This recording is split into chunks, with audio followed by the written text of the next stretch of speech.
Student, स्वागत है आपके अपने YouTube चैनल BCA क्लासेस में। आज हम आपके सामने यहाँ पे 12th क्लास इकोनॉमिक्स के चैप्टर नंबर 5 जो कि मोस्ट इम्पोर्टेंट चैप्टर है इलास्टिसिटी ऑफ डिमांड में टॉपिक लेके आए हैं प्राइस इलास्टिसिटी ऑफ डिमांड। मांग की कीमत लोच, इसके बारे में डिस्कस करने वाले हैं। मांग की कीमत लोच प्राइस इलास्टिसिटी ऑफ डिमांड से पहले हम जो डिस्कस करते हैं वो इलास्टिसिटी ऑफ डिमांड के बारे में डिस्कस करते हैं कि मांग की लोच क्या है, इलास्टिसिटी ऑफ डिमांड किसे कहते हैं।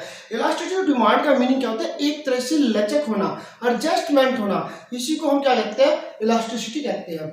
इसमें क्या होता है, किसी वस्तु की अपनी कीमत, मतलब कोई भी कमोडिटी है उसका अपना प्राइस, कंज्यूमर की इनकम जिसको बोलते हैं उपभोक्ता की आय, और अन्य वस्तु की कीमत। इलास्टिसिटी ऑफ डिमांड के बारे में डिस्कस करने के लिए हम कह सकते हैं कि किसी वस्तु का अपना प्राइस और उपभोक्ता की आय और संबंधित वस्तु की कीमत, इनमें होने वाले परिवर्तन के फलस्वरूप जो हमारी मांगी गई मात्रा में परिवर्तन आता है, उसमें जो चेंजिंग आती है, उसी के माप को, उसी के मतलब मेजरमेंट्स को हम इलास्टिसिटी ऑफ डिमांड कहते हैं। मतलब कह सकते हैं कि इलास्टिसिटी ऑफ डिमांड में हम जो डिस्कस करने वाले हैं इसके 3 पार्ट है। वो हमारे कौन कौन से हैं? सबसे जो पहला पार्ट है हमारे पास वो है price elasticity of demand. Next हमारा इनकम इलास्टिसिटी ऑफ डिमांड, और जो हमारा थर्ड है cross elasticity of demand. Price elasticity of demand का मीनिंग है कि जब कोई कमोडिटी है, कोई भी वस्तु है, उसका अपना प्राइस में जो चेंजिंग आती है उसके फलस्वरूप जो हम किसी भी कमोडिटी या वस्तु की डिमांड में परिवर्तन आता है तो उसको हम प्राइस इलास्टिसिटी ऑफ डिमांड कहते हैं। इनकम इलास्टिसिटी ऑफ डिमांड, इसमें यह देखा जाता है कि एक कंज्यूमर जो होता है उसकी अपनी इनकम, अपनी जो उसकी आय है, उसके परिवर्तन, उसके चेंजिंग होने के कारण जो डिमांड में चेंजिंग आती है उनके अनुपात को इलास्टिसिटी ऑफ डिमांड कहते हैं। किसको? Income elasticity of demand. Cross elasticity of demand किसे कहते हैं? क्रॉस इलास्टिसिटी ऑफ डिमांड क्या होता है? कोई 2 कमोडिटी होती है, उनमें से एक कमोडिटी के प्राइस में चेंजिंग होगी और दूसरी कमोडिटी की डिमांड में चेंजिंग होगी। इनके जो परिवर्तन होता है उनमें प्रतिशत परिवर्तन होता है, चेंजिंग होती है, उसके अनुपात को हम क्या कहते हैं? क्रॉस इलास्टिसिटी ऑफ डिमांड कह सकते हैं। तो इस तरह से हमने यहाँ पे इलास्टिसिटी ऑफ डिमांड के बारे में डिस्कस किया कि आखिर इलास्टिसिटी ऑफ डिमांड क्या होती है। अब हम इस टॉपिक में सबसे जो मेन है हमारा प्राइस इलास्टिसिटी ऑफ डिमांड है, जिसके बारे में हम यहाँ पे टॉपिक लेके आए हैं, जिसके बारे में हम डिस्कस करने वाले हैं। आइए हम चलते हैं प्राइस इलास्टिसिटी ऑफ डिमांड के तरफ।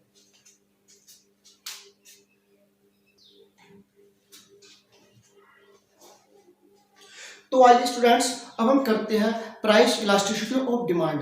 प्राइस इलास्टिसिटी ऑफ डिमांड में क्या होता है? सबसे पहले हम यहाँ पे इसका मीनिंग करते हैं। Price elasticity of demand is percentage change in demand divided by change in price. मतलब इसमें मतलब कि इसमें कहा गया है कि प्राइस इलास्टिसिटी ऑफ डिमांड में क्या होता है? परसेंटेज चेंज इन डिमांड, कि जो डिमांड में चेंजिंग आई है, परसेंटेज चेंज इन डिमांड, इसको हम डिवाइड कर देते हैं percentage change in price, percentage change in price. मतलब कह सकते हैं किसी वस्तु की मांगी गई मात्रा में जो प्रतिशत परिवर्तन है उसको उसकी कीमत के प्रतिशत परिवर्तन से भाग करके हम इलास्टिसिटी ऑफ डिमांड निकालते हैं। यहाँ पे ED का मीनिंग हो गया इलास्टिसिटी ऑफ डिमांड, कि elasticity of demand find out की जा सकती है। माइनस साइन जो है वो ये शो करने के लिए लगाया जाता है कि इनमें से जब इनमें से प्राइस या डिमांड में से कोई एक जब डिक्रीज होगा तो ये माइनस का साइन उसको पॉजिटिव मतलब प्लस कर देगा। तो इस तरह से आप माइनस साइन का यूज किया जाता है। तो एक तरह से देखा जाए कि जो परसेंटेज मतलब price of elasticity of demand है वो क्या है? एक तरह से परसेंटेज चेंज इन डिमांड और परसेंटेज चेंज इन प्राइस का रेशियो है, मतलब उसका अनुपात है। तो इस तरह से स्टूडेंट आपको ये टॉपिक काफी अच्छी तरह से समझ में आ गया होगा कि हमने प्राइस इलास्टिसिटी ऑफ डिमांड के बारे में किस तरह से यहाँ पे डिस्कशन किया है। आइए अब हम देखते हैं कि जो प्राइस इलास्टिसिटी ऑफ डिमांड है, प्राइस इलास्टिसिटी ऑफ डिमांड है, इसकी डिग्रियां क्या है, आखिर इसको कितनी श्रेणियों में बांटा गया है, और उनको हम एक्सप्लेन करेंगे विद डायग्राम। स्टूडेंट्स अब हम चलते हैं अपने नेक्स्ट पॉइंट की ओर। तो स्टूडेंट अब हम करते हैं अपना नेक्स्ट पॉइंट, जो कि हमारे पास है degree of price elasticity of demand, कि जो प्राइस इलास्टिसिटी ऑफ डिमांड है उसकी डिग्रियां क्या है, कि उनकी श्रेणियां कितनी है। यहाँ पर हमने 5 डिग्रीज की बारे में यहाँ पे डिस्कशन कर रहे हैं। Perfectly elasticity of demand, perfectly inelasticity of demand, unitary elasticity of demand and greater than unitary elasticity of demand, less than unitary elasticity of demand. इनके बारे में यहाँ पे डिस्कस करने हैं। सबसे पहले हम बात करते हैं perfectly elasticity of demand. Perfectly elasticity of demand किसे कहते हैं, कि इसमें क्या होता है कि जो प्रचलित कीमत है, जो हमारे पास प्रेजेंट प्राइस है, जो हमारे पास गिवन प्राइस है, उस गिवन प्राइस पे हम किसी भी कमोडिटी की, कोई कमोडिटी है उसकी कितनी भी मात्राएं परचेज करते हैं, मतलब कितनी भी उसकी क्वांटिटी हम क्या कर सकते हैं, परचेज कर सकते हैं, और हम कितनी क्वांटिटी उस पर परचेज कर सकते हैं। तो इसके लिए हमारा डायग्राम बनेगा, ये हमारे पास क्या होगा, y एक्सिस, और ये हो गया हमारे पास x एक्सिस, ये x एक्सिस और y हो गया। इधर हमारे पास क्या है, क्वांटिटी, इधर हमारे पास हो गया है प्राइस। इसमें क्या होगा, हमारे पास एक गिवन प्राइस है p, इस गिवन प्राइस पे ये हमारा dd कर्व हो जाएगा, dd। इस dd कर्व पे हम, मतलब इस गिवन प्राइस पे हम ये भी क्वांटिटी परचेज कर सकते हैं, क्या हो क्वांटिटी हम क्या 1 भी परचेज कर सकते हैं, क्वांटिटी हम क्या 2 भी परचेज कर सकते हैं। तो स्टूडेंट्स आप यहाँ पे देख रहे हो कि जो हमारे पास गिवन प्राइस है P, उस पर हम किसी भी कमोडिटी की कितनी भी डिमांड, मतलब मात्रा, कितनी क्वांटिटी हम परचेज कर सकते हैं।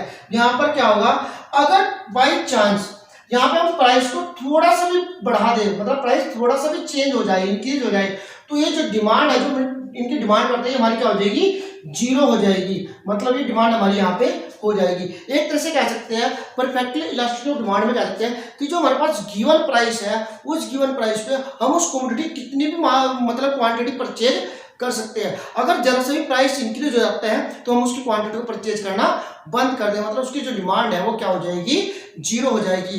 बट रियल लाइफ में ऐसी कोई भी कमोडिटी या कोई भी वस्तु नहीं है कि जो हमारी इस तरह के इसको शो करते हैं।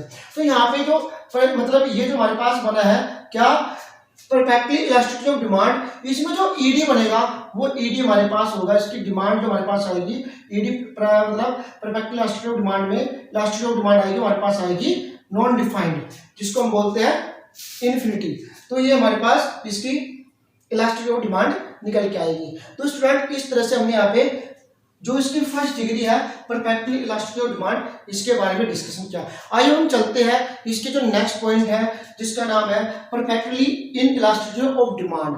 Perfectly inelasticity of demand में क्या होगा कि जो हमारे पास डी कर्व है, ये ओ एक्स के पैरेलल ना होकर ओ वाई एक्स के पैरेलल हो जाएगा। स्टूडेंट्स आप यहाँ पे देख रहे हैं, ये हमारे पास क्या हो गया, वाई एक्सिस, ये हमारे पास क्या है, एक्स एक्सिस, ये 0, और इस पे क्या हमारे पास ये डी कर्व हो गया, हमारे पास डी कर्व हो गया, डिमांड कर्व हो गया।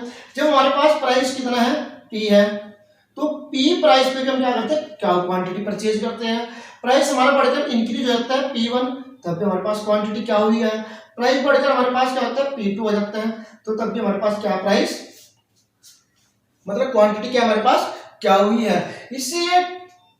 इससे शो होता है कि अगर किसी मतलब किसी कमोडिटी का प्राइस इंक्रीज होगा तो उसकी जो डिमांड है उस पर कोई इफेक्ट नहीं पड़ेगा, मतलब कि हम उसकी क्वांटिटी उतनी ही परचेज करेंगे जितनी कि हम पहले परचेज करते हैं। तो इस तरह से हमने यहाँ पे किसका डिस्कशन किया, perfectly inelasticity of demand के।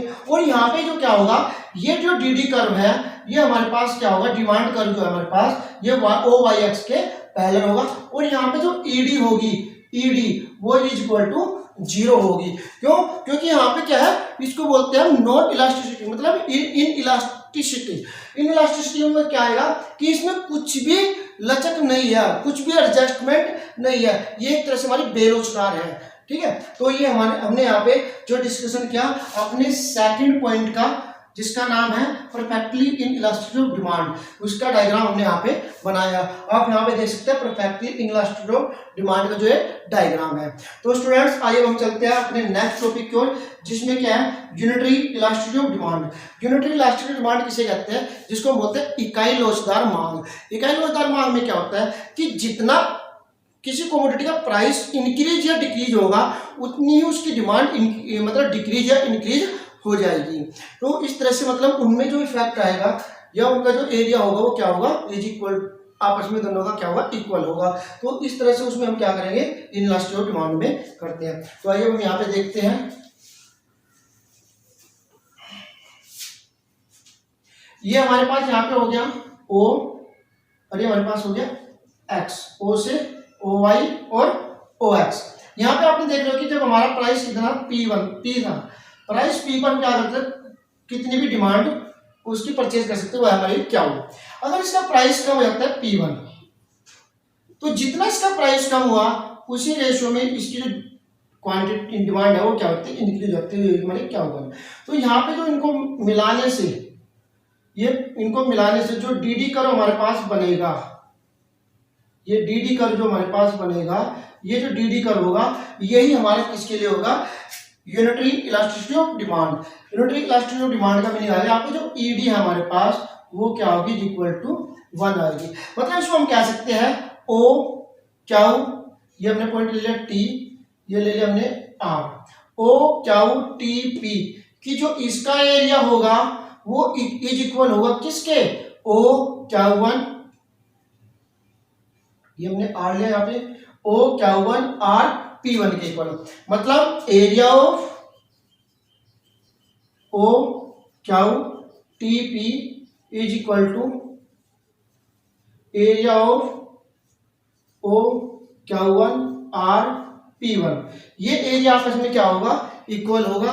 तो इसका मीनिंग जो होगा वो क्या कहलाएगा, elasticity of demand is equal to 1, मतलब एक यूनिटरी इलास्टिसिटी ऑफ डिमांड कहलाएगी। तो इस तरह से स्टूडेंट हम यहाँ पे 3 टॉपिक डिस्कस कर चुके हैं। तो हमारा नेक्स्ट टॉपिक है जो greater than unitary elasticity of demand की इकाई से अधिक लोचदार मांग क्या होती है, आइए हम उसके बारे में यहाँ पे डिस्कस करने वाले हैं। देखो स्टूडेंट, यहाँ पे ये OY है, ये OX हो गया, ये OX OY। यहाँ पे क्या है, तो हमारे पास प्राइस कितना है P प्राइस पर क्या करते हैं, क्या क्वांटिटी परचेज करते हैं। हमारे यहाँ पे क्या हुआ, प्राइस तो डिक्रीज हुआ P1, मतलब प्राइस तो कम डिक्रीज होगा और जो क्वांटिटी होगी वो क्या होगी, ज्यादा इंक्रीज हो जाएगी। देखो क्या हुआ, देखो प्राइस के रेशियो में क्वांटिटी ज्यादा इंक्रीज हो, मतलब डिमांड हमारी ज्यादा हो रही है। लास्ट जो हमने टॉपिक किया था, पिछला टॉपिक किया था, उसमें जितना प्राइस डिक्रीज हुआ था उतनी ही क्वांटिटी इंक्रीज हुई थी। बट यहाँ पे प्राइस के रेशियो में क्वांटिटी मतलब डिमांड ज्यादा इंक्रीज हो रही है। तो इन पॉइंटों को बनाने से, इन पॉइंटों को मिलाने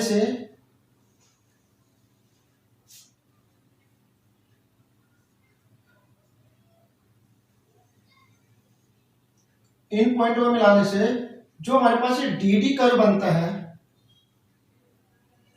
क्या टी आर, ये डी कर्व बनता है, ये हमारा बनेगा ईडी ग्रेटर देन 1। इसका मीनिंग ये क्या हुआ कि प्राइस तो थोड़ा सा डिक्रीज हुआ बट उसकी डिमांड जो है वो ज्यादा इंक्रीज लगती है। तो यहाँ पे जो एरिया बनेगा हमारा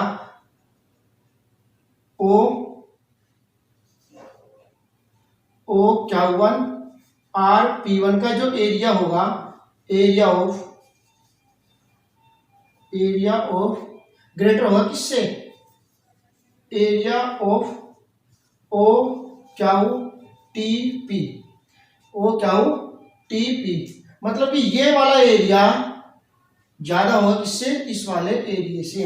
तो इसका मतलब हुआ जो हमारी इलास्टिसिटी ऑफ डिमांड है वो क्या होगी, ग्रेटर देन 1 होगी। तो स्टूडेंट इस तरह से हमने जो अपने 4 टॉपिक क्लियर किए greater than unitary elasticity of demand. Next हमारा less than unitary elasticity of demand. Less than unitary elasticity of demand क्या होगा, इसका बिल्कुल अपोजिट हो जाएगा। तो आइए देखते हैं उसको भी हम कैसे यहाँ पे करते हैं। तो ये स्टूडेंट्स हमारे पास क्या हुआ, OY एक्सिस, OX एक्सिस। तो यहाँ पे हमारा क्या है, प्राइस, और यहाँ पे हमारे पास होगी क्वांटिटी। इसमें क्या होता है, प्राइस हमारे पास कितना है, P गिवन है, P प्राइस पे हम क्या क्वांटिटी परचेज करते हैं। प्राइस हमारा लेस होके कम होके कितना हो गया, डिक्रीज होके P1 हो गया। बट जो हमारी क्वांटिटी है वो क्या है, इंक्रीज होके Q1 हो चुकी है। तो स्टूडेंट आपको यहाँ पे डिफरेंस साफ नजर आ रहा है कि इस बार हमारा प्राइस तो ज्यादा डिक्रीज हुआ बट जो क्वांटिटी है वो अकॉर्डिंग टू प्राइस कम इंक्रीज हुई है। पिछले वाले में क्या था, प्राइस हमारा कम डिक्रीज हुआ था, क्वांटिटी हमारी ज्यादा इंक्रीज हुई थी। बट इस बार हमारा प्राइस ज्यादा डिक्रीज हो रहा है, क्वांटिटी कम इंक्रीज हो रही है। तो इन पॉइंटों को मिलाने से जो हमारे पास डी कर्व बनेगा, जो हमारे पास डी कर्व बना, ये इसका जो डिमांड कर्व यहाँ पे इलास्टिसिटी ऑफ डिमांड होगी वो ईडी जो होगी हमारे पास लेस देन 1 होगी। लास्ट वाले हमारे पास क्या था, जो इलास्टिसिटी ऑफ डिमांड थी वो ग्रेटर देन 1 थी, बट यहाँ पे क्या है, लेस देन 1 है, क्या, ईडी इलास्टिसिटी ऑफ डिमांड। तो इस तरह से स्टूडेंट्स हमने जो यहाँ पे degree of price elasticity of demand है, इसकी पांचों की पांचों डिग्री हमने यहाँ पे विद एग्जांपल आपको करा दी है, जिसमें हमने देखा है कि परफेक्टली इलास्टिसिटी ऑफ डिमांड, जिसमें क्या होता है, ईडी इलास्टिसिटी ऑफ डिमांड क्या होती है, नॉन डिफाइंड होती है, मतलब इन्फिनिटी होती है। नेक्स्ट है हमारे पास perfectly inelasticity of demand. Perfectly inelasticity of demand क्या होता है, जिसको हम बेरोजगार मांग कहते हैं। यहाँ पे जो ईडी होती है हमारे पास इलास्टिसिटी ऑफ डिमांड होती है वो इज इक्वल टू 0 होती है। नेक्स्ट है unitary elasticity of demand. Unitary elasticity of demand में आपने यहाँ पे देखा है कि जो ईडी होगी वो हमारे पास क्या होगी, इज इक्वल टू 1 होगी। और greater then elasticity of demand, इसमें क्या होगा, ईडी ग्रेटर देन 1 होगी। और लेस इलास्टिसिटी ऑफ डिमांड में क्या होगा, ईडी लेस देन होगी। मतलब क्या, हम देखते हैं कि जो यहाँ पे ईडी वाला निकल के आई है, ED is equal to non defined. यहाँ पे हमारी जो ईडी निकल के आई है इज इक्वल टू 0, मतलब 0। यहाँ पे जो हमारी ईडी निकल के आई है वो आई है इज इक्वल टू 1। और यहाँ पे जो हमारी ईडी निकल के आई है वो आई है ईडी ग्रेटर देन 1। और इस पॉइंट पे जो हमारी ईडी निकल के आई है, ईडी मतलब इलास्टिसिटी ऑफ डिमांड, वो क्या है, लेस देन 1। तो स्टूडेंट अब हम चलते हैं अपने नेक्स्ट टॉपिक की ओर, जो कि हमारा नेक्स्ट टॉपिक है वो है method of elasticity of demand. मतलब मांग की लॉज के कितनी विधियां हैं, कितने उसके मेजरमेंट्स हैं, उसके बारे में डिस्कस करेंगे। आइए स्टूडेंट्स अब हम करते हैं methods of price elasticity of demand, कि प्राइस इलास्टिसिटी ऑफ डिमांड के जो मेथड है वो कौन कौन से हैं। According to 12th class syllabus यहाँ पे जो है इसके 3 मेथड्स दिए हुए हैं, बट अगर आप ग्रेजुएशन लेवल के हिसाब से चलते हो तो वहाँ पे ज़्यादा मेथड दिया है, बट हम आज यहाँ पे जो करा रहे हैं वो अकॉर्डिंग टू 12th क्लास ही करा रहे हैं। तो यहाँ पे जो फर्स्ट मेथड है टोटल एक्सपेंडिचर मेथड, कुल व्यय विधि। इसमें हम क्या करते हैं कि प्राइस के इंक्रीज और डिक्रीज होने से, कि जब कोई प्राइस इंक्रीज या डिक्रीज होगा तो हमारा जो एक्सपेंडिचर है उस पर क्या इफेक्ट पड़ता है, ठीक है, वो कितना इंक्रीज डिक्रीज होता है, उसके अकॉर्डिंग यहाँ पे elasticity of demand find out करते हैं। यहाँ पे प्रोपोर्शनल्स या परसेंटेज ऑफ मेथड, इसमें हम क्या करते हैं कि जब किसी कमोडिटी का जो प्राइस है वो कितने परसेंट बढ़ता है और उसके परसेंटेज के कारण उसकी जो डिमांड है उस पर कितना परसेंट इफेक्ट पड़ता है, तो इस मेथड से हम उसको कैलकुलेट कर सकते हैं। नेक्स्ट है हमारा जियोमेट्रिक मेथड और या ग्राफिक मेथड और या पॉइंट मेथड। इस मेथड में हम क्या करते हैं, ग्राफ के द्वारा इलास्टिसिटी ऑफ डिमांड, प्राइस, इस एक ग्राफ के द्वारा प्राइस इलास्टिसिटी ऑफ डिमांड को फाइंड आउट करते हैं। तो स्टूडेंट्स आज हम आपको इस वीडियो में टोटल एक्सपेंडिचर मेथड के बारे में एक्सप्लेन कराने वाले हैं। नेक्स्ट वीडियो में हम परसेंटेज मेथड एंड जियोमेट्रिक और ग्राफिकल मेथड के बारे में डिस्कस करेंगे। तो आइए स्टूडेंट्स आज हम करते हैं टोटल एक्सपेंडिचर मेथड। बहुत सिंपल वे में करने वाले हैं कि आपको बिल्कुल इजी तरीके से इसको समझ में आ जाएगा। तो आइए स्टूडेंट्स हम करते हैं टोटल एक्सपेंडिचर मेथड। यहाँ पर हम बात करने वाले हैं total expenditure method of price elastic of demand, कि प्राइस इलास्टिक ऑफ डिमांड का टोटल एक्सपेंडिचर मेथड क्या है, कि किस तरह से हम टोटल एक्सपेंडिचर की मेथड से इलास्टिसिटी ऑफ डिमांड निकालते हैं। तो आइए अब यहाँ पे डिस्कस करते हैं total expenditure method. What is the change in the total expenditure, कि टोटल एक्सपेंडिचर में क्या चेंज आएगा, कितना चेंज आएगा, इनक्योर्ड ऑन ए कमोडिटी, एक वस्तु के, due to the change in its price, कि किसी कमोडिटी के अपने प्राइस में चेंजिंग होने से उसकी जो डिमांड है उसमें कितना चेंजिंग आएगा, उस चेंजिंग से ही हम price elasticity of demand find out कर सकते हैं। तो जैसे यहाँ पे मैं आपके सामने ले रहा हूं कि हमारे पास प्राइस है P और ये हो गया हमारे पास एक्सपेंडिचर, ठीक है। अगर हमारे पास जो प्राइस P है ये एक्सपेंडिचर है, अगर हमारा प्राइस बढ़ता है, हमारा प्राइस यहाँ पे इंक्रीज होगा और एक्सपेंडिचर भी क्या होगा, इंक्रीज होगा, कि जैसे प्राइस इंक्रीज है एक्सपेंडिचर भी इंक्रीज है। और प्राइस डिक्रीज है और एक्सपेंडिचर भी डिक्रीज है, मतलब इनके बीच में जो रिलेशन है वो क्या है, डायरेक्ट रिलेशन है,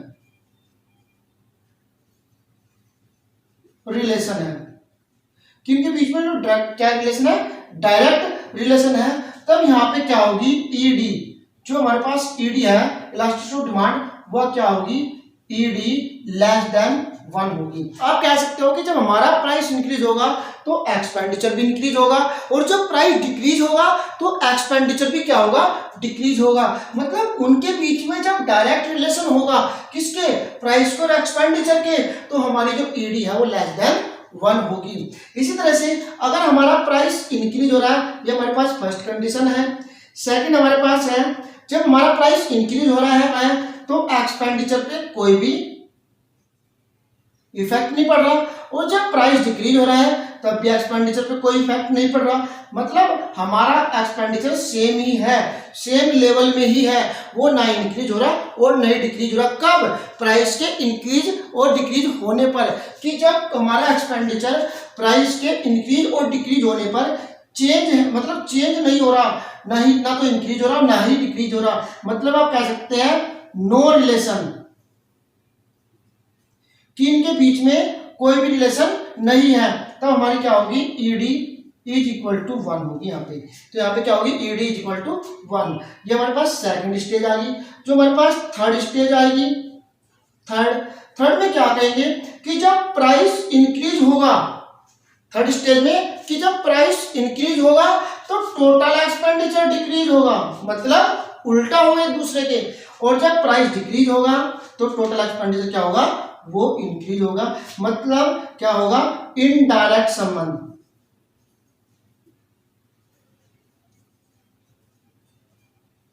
ठीक है, इनडायरेक्ट रिलेशन, मतलब डायरेक्ट रिलेशन नहीं है उनका, क्या है, उल्टा रिलेशन है एक तरह से।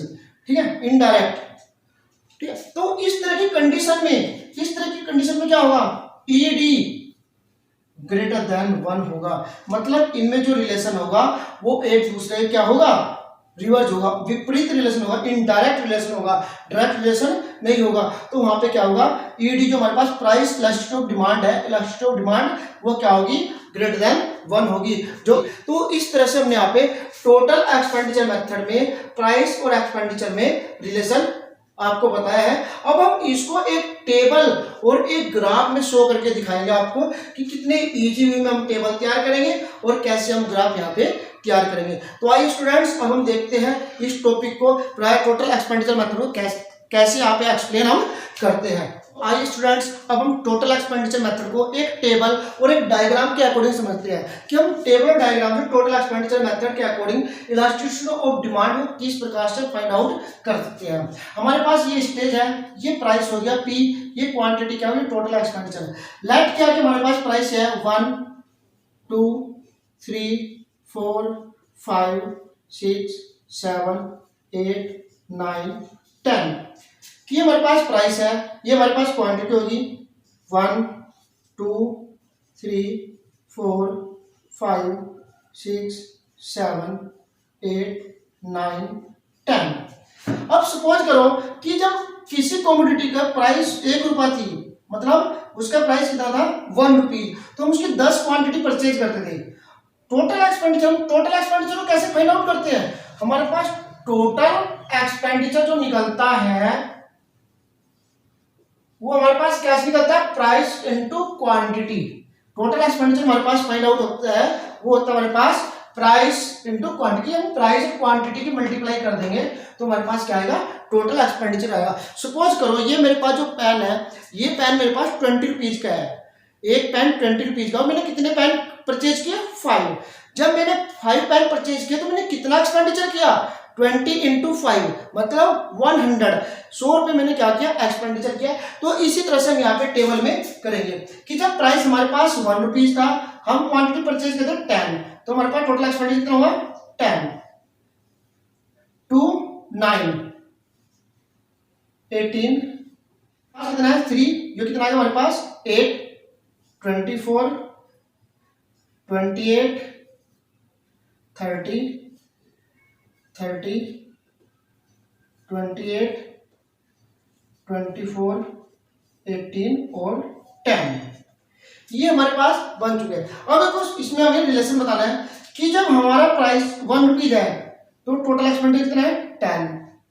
हमारा प्राइस जैसे जैसे इंक्रीज हो रहा है तो वैसे वैसे हमारा टोटल एक्सपेंडिचर भी इंक्रीज हो रहा है। इंक्रीज कहाँ तक हो रहा है हमारे पास, जब 4 रुपीज था तो ये हमारे यहाँ तक क्या हुआ, इंक्रीज हुआ। तो हमारे पास जो फर्स्ट स्टेज बनी वो हमारे पास ये बनी है,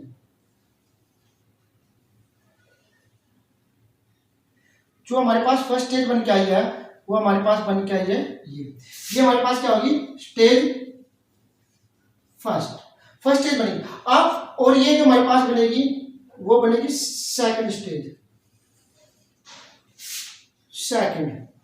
और ये बनेगी हमारे पास थर्ड स्टेज। फर्स्ट स्टेज कैसे है कि जैसे मैंने बताया था कि जब यहाँ पे प्राइस इंक्रीज हो रहा है, 1 से लेकर 4 तक प्राइस बढ़ गया है, तो आप देख रहे हो हमारा टोटल एक्सपेंडिचर भी इंक्रीज हो रहा है। और जैसे हम देखते हैं प्राइस डिक्रीज करें तो यहाँ पे टोटल एक्सपेंडिचर भी क्या हो रहा है, हमारे पास डिक्रीज हो रहा है। तो इन दोनों में क्या रिलेशन है, डायरेक्ट रिलेशन है। जब इनमें डायरेक्ट रिलेशन हुआ तो क्या होगा, ईडी लेस देन 1 होगी। तो ईडी क्या होगी यहाँ पे, लेस देन 1 होगी। और इस तरह से यहाँ पे जब प्राइस 5 रुपीज था टोटल एक्सपेंडिचर भी 30 था हमारे पास। जब प्राइस 6 रुपीज हुआ टोटल एक्सपेंडिचर जब भी 30 है हमारे पास। मतलब प्राइस के बढ़ने या प्राइस के घटने से टोटल एक्सपेंडिचर पे कोई भी इफेक्ट नहीं पड़ रहा है। जब टोटल एक्सपेंडिचर पे कोई भी इफेक्ट नहीं पड़ रहा है तो यहाँ पे क्या होगा, ईडी इज इक्वल टू 1 हो जाएगी यहाँ पे।